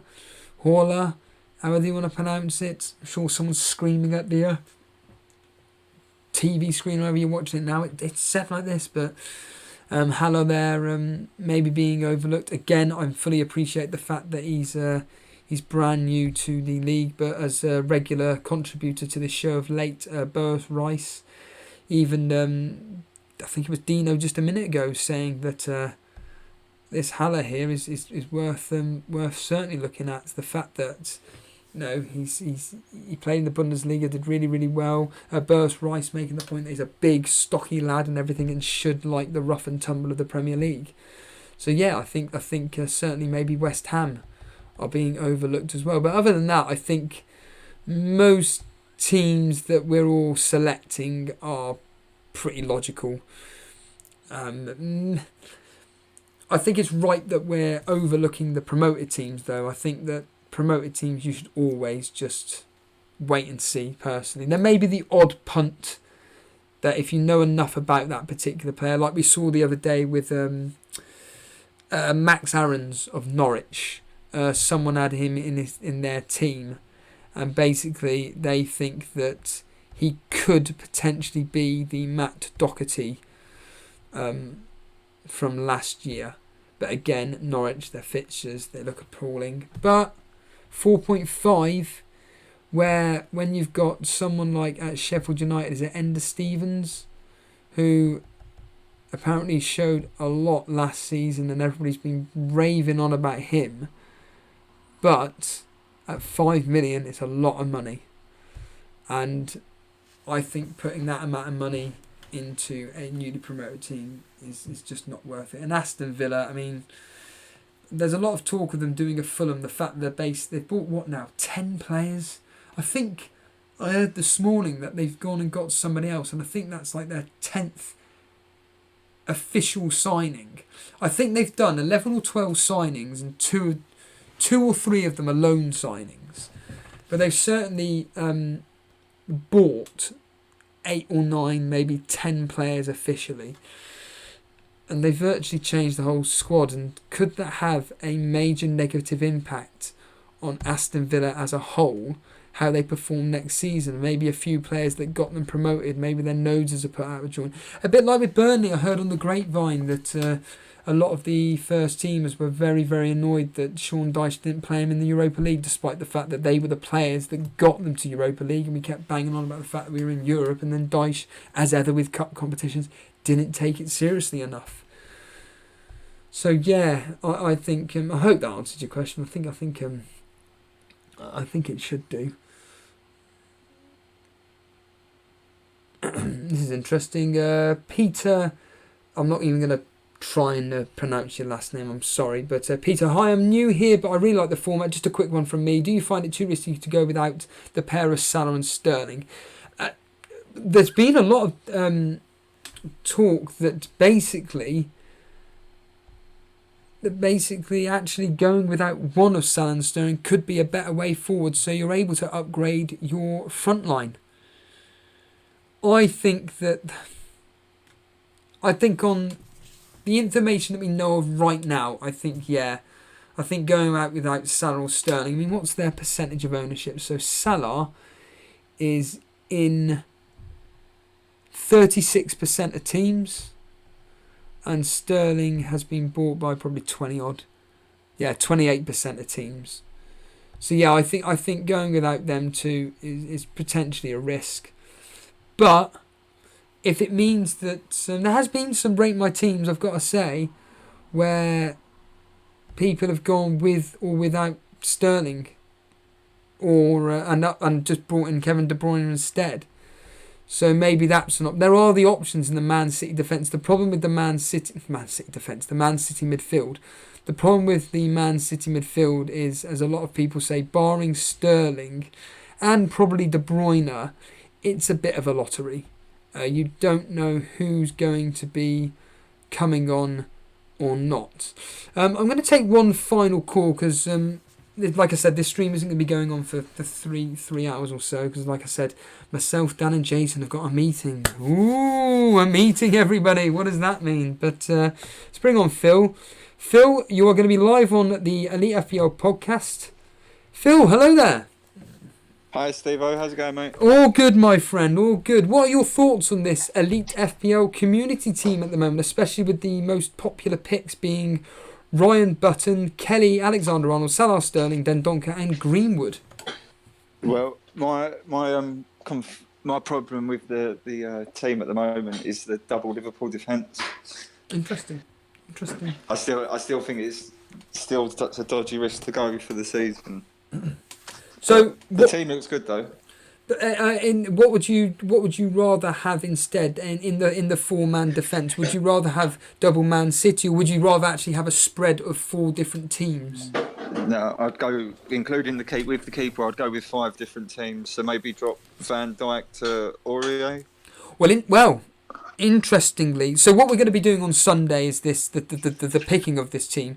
Unfortunately, I know you've just mentioned his name at the top of your head, but Aurier wouldn't be in the voting. But what I will tell you is that Aaron Wan-Bissaka certainly will be. What would your thoughts be on? Get him in. Give us a meal. That gives us a meal. Get him in straight away, Steve. Straight away. There's been a lot of chat today about Aaron Wan-Bissaka. What are your thoughts on Aaron Wan-Bissaka this year and Man United's defence in general? Well, I think with, not to sound United goggles here, but with Wan-Bissaka, I think we've got a good chance this year. I think we can make top 3 if we can. Wow! What a statement there. With Rashford up front by himself, Solo, James there as well. I think James is going to have a good season. I know Jason was saying the other day that he rates James quite a lot highly. What on earth makes you say, well, apart from having Man United fan goggles on, but what on earth makes you say that United can get in top 3? City have been running good for, 3 seasons now, so they've got to have a bad year sooner or later. And I just don't like Liverpool. Liverpool won't win the league in my lifetime, I don't think. And what about Tottenham, though? I mean, I am actually thinking that Tottenham could be a real dark horse here. Tottenham are a real dark horse this year. I think Kane's going to absolutely go crazy this year. With his rest, he's going to be good. Tottenham look quite solid in defence. Once Son's playing, Eriksen, if he stays, Ali, they're a decent side. Well, at the moment, they're winning 1-0. It's half-time and was probably just started kicking off this second half, to be honest with you. Do we know if Kane's goal was a 6-yard tap-in, or is he taking long? I'm just going to assume that it was a tap-in per se. But what I will ask you... Yeah, go on.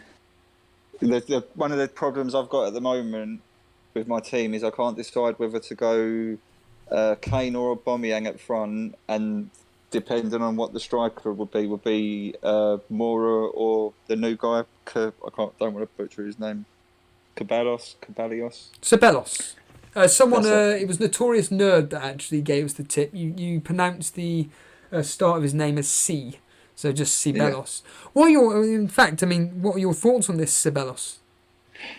Well, when I watched the highlight reel what Jason posted, I was like, wow, this guy could explode. But the only problem with Arsenal players is that they're Arsenal players, basically. Yeah. But the other one that I really am interested in is Mason Mount. I think Lampard sort of sees him as a younger image of himself, and he's got to try and make him into sort of him. Well, Dereco, a regular contributor to the show, he's actually of the opinion that actually, as a Chelsea fan, that Barkley will be that man instead because of his Premier League experience. It could be either or. But Mason got 2. But they both scored the other day, didn't they? Mason got 2 and Barkley got 1. Yes. But that was pre-season, of course, not the Premier League, which of course is the most important thing for Chelsea. Yeah. But we'll see. I mean, I don't know. You were mentioning Arsenal just then, Aubameyang and Kane, and the decision between who you should have. I mean, off the top of my instant head, I'm thinking I would have thought maybe going with Aubameyang, probably. Mainly because of the Burnley home fixture, to be honest with you. I think that he's going to have some fun versus us. But would you, in your team per se, do you have Salah and Sterling, or is it just one of the two? No, I don't have neither of them. I have De Bruyne. I can't remember my full midfield. De Bruyne. Let me just get it up in a sec. Yeah, if you put it up in the Rate My Team, because I really want to actually see this specific team. This is really, really interesting. I feel that there's too much value. If I would rather have Sterling than Salah. I think Salah's going to have a poor start to the season. And why do you think that? Because he's Salah. I just since I had the bad time with him a couple of seasons ago, I've not gone near him. I've just put my team in. Yeah, I've seen it straight away. Let's bring it straight up on here. But although in this one I am triple Tottenham.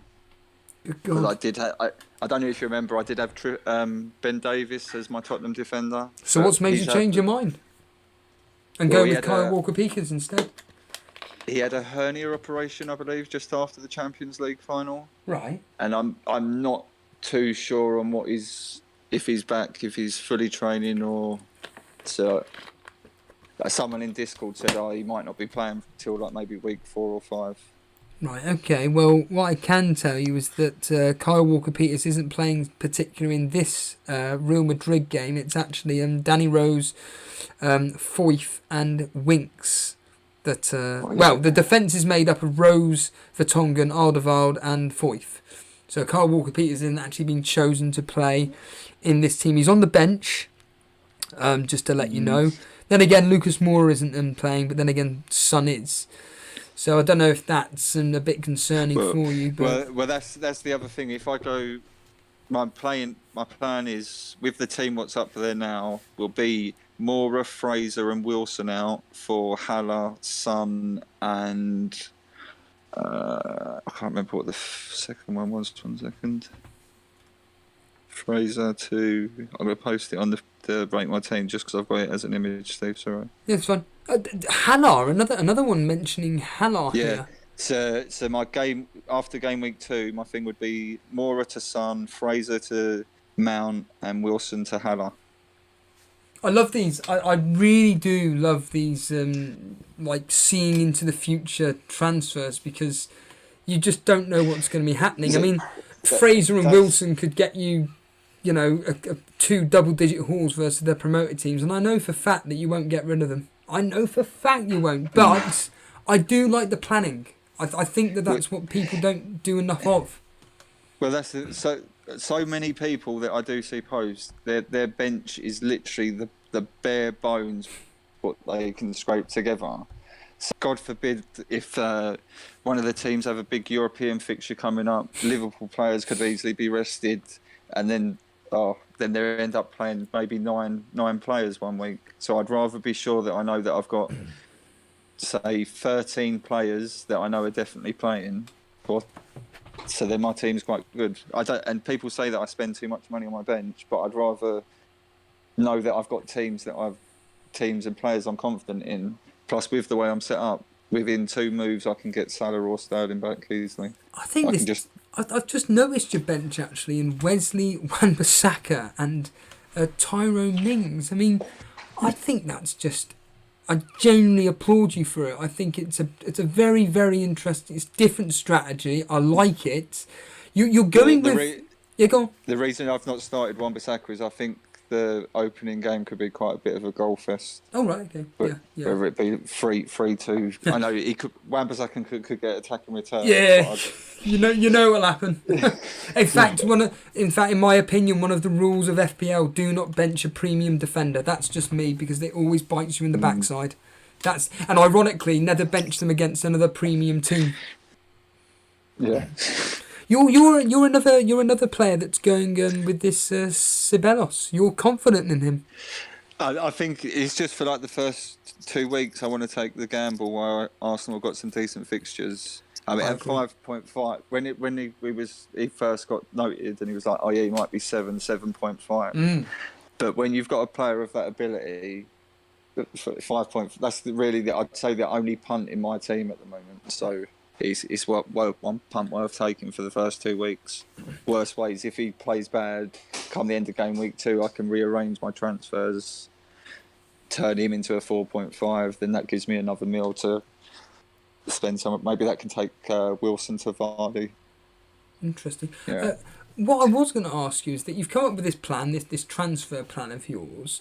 I'm assuming then that this team here is pretty much set, and you're not really going to be changing much of it. Well, I'd say maybe the Walker Peters. That's the only position that could change at the moment. So here right now is pretty much going to be your game week 1 team, give or take then. Yeah. And then providing all that goes to plan, that will be my free transfers in the game week 2 as well. Well, when we do our game week 1 live, reaction to game week 1 team picks and everything, we'll get you live on air. We will try and remember this specific team, and we will see if you stuck to it or not. Just to confirm, I'm over working in Ireland, so my schedule's a bit messed up. Do we know what time we're going to be going on Sunday? We will almost certainly be approximately 6-ish, between 6 and 6:30. Yeah, that's 6 is fine. I start work at 9 on Sunday. Brilliant. Cheers, Phil. Thank you so much. Okay, so Steve, we're at 1100 now, by the way, on YouTube. I just spotted that earlier. Hey! Hey! Really? I know we've been shooting up like whatever, but so we're now at 1100. Thank you for the information, Phil. There we are, Phil, breaking the news that we're at 1100. No worries. That's Take care, fantastic. Steve. Cheers, Phil. Thank you. See ya. Well. Thank you, everybody, for getting us to 1100 subscribers. That's absolutely just broken live on the stream right now. FPL, I'm right.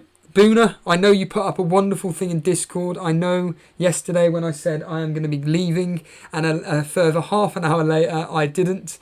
I was still talking, but genuinely I am going to have to end the stream now because myself, Dan and Jason are going to be having a meeting. But number one, I'm now in shock mode, so to speak, that we hit the 1100. Thank you to Phil for breaking that news to me. That's absolutely brilliant. Again, if you want to be one of those subscribers that hasn't subscribed, hit that subscribe button, basically. In fact, hold on a minute, guys. I'm going to do something funny. Here we go, Boona. Here we go, Boona. I'm going to do something quickly funny. You're going to enjoy this.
And we are back live on air. Well, I've just quickly let's just quickly celebrate with a shot of vodka, just to say cheers to all you guys for helping us reach 1100 subscribers. So cheers, everybody.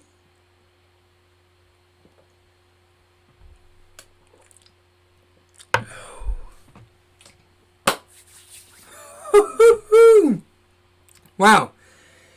There we are. Right then. I'm calling it a night. Forget the admin. I'm done. Thank you so much for joining me. One more thank you to Brew and FPL Boona for your donations. Really, really appreciate it. And yeah. I'm done now. Cheers, guys. And as ever, we will see you tomorrow for I think it will be the 8 in 8 by that point. So 2 more streams to go and I get to have a rest. And then we do it all again on Sunday. Cheers, everybody, and see you tomorrow.